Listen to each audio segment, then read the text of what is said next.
Neuropsicólogo, você às vezes acha que usar o DSM-5 mais te confunde que te ajuda quando pensamos no diagnóstico de dislexia?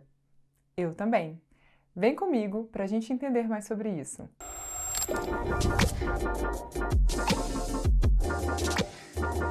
Seja bem-vindo, seja bem-vinda ao nosso canal do YouTube, no segmento Psicopatologia. Toda terça-feira temos um vídeo aqui no YouTube sobre psicopatologia. Meu nome é Sara Cassimiro e eu ajudo neuropsicólogos clínicos que atuam com crianças e adolescentes a faturar mais de R$ 2.000 por mês. O tema do nosso vídeo de hoje é sobre o erro que os neuropsicólogos clínicos cometem ao usar o DSM-5 no processo de diagnóstico de dislexia. O DSM-5 foi publicado em 2013 e inclui nos transtornos do desenvolvimento os transtornos específicos da aprendizagem, que compreende o prejuízo da expressão da escrita, da matemática e da leitura, a famosa dislexia. A dislexia no DSM-5 é caracterizada pela dificuldade na precisão ou na velocidade de leitura de palavras. A leitura da criança é imprecisa, ela lê errado. E também ela é muito lenta, uma leitura mais silabada, que exige muito esforço dela.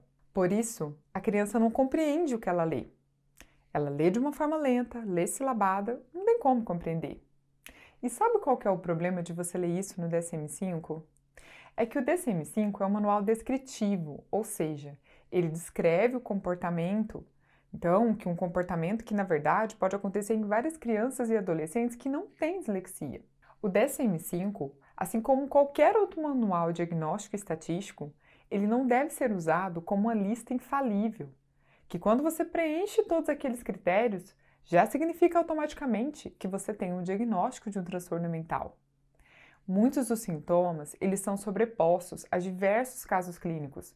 Por exemplo, uma criança com TDAH, transtorno do déficit de atenção e hiperatividade, devido à sua dificuldade de manter a atenção, ela pode ter sim uma leitura lenta e imprecisa, mas isso é em decorrência da desatenção daquela criança e não porque ela tem um transtorno específico da aprendizagem. Então é preciso pensar na origem de tais sintomas, simplificando. Por que ele tem essas dificuldades na leitura? Que funções cognitivas que estão por trás disso? Que alterações cognitivas são comuns a gente encontrar em quadros de dislexia e quadros de TDAH? Quando olhamos isso, conseguimos observar algumas questões.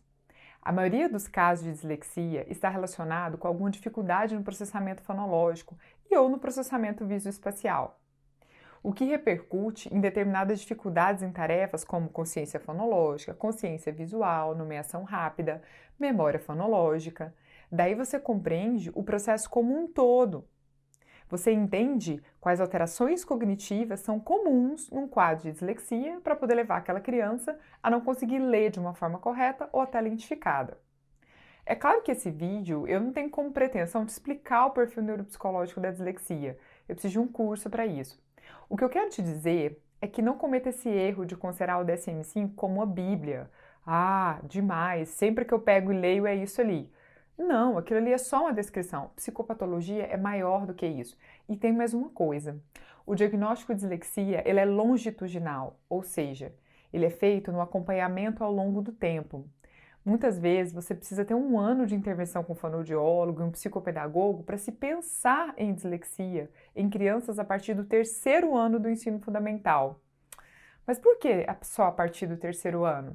Porque a gente precisa de pelo menos 2 anos de alfabetização, segundo o nosso Programa Nacional de Alfabetização, para a gente pensar em dislexia. Ou seja, o diagnóstico de um transtorno mental, como dislexia, é algo complexo. A gente não vai conseguir resolver isso só lendo ali o DSM-5. Existem coisas a mais, a gente tem que pensar na etiologia daqueles sintomas. E se você gostou desse vídeo, curta, compartilhe e ative o sininho para receber notificações do canal. E deixe aqui seu comentário. Eu quero saber se você já conseguiu perceber que os manuais diagnósticos estatísticos são insuficientes para se pensar em um diagnóstico. E aí, percebeu isso?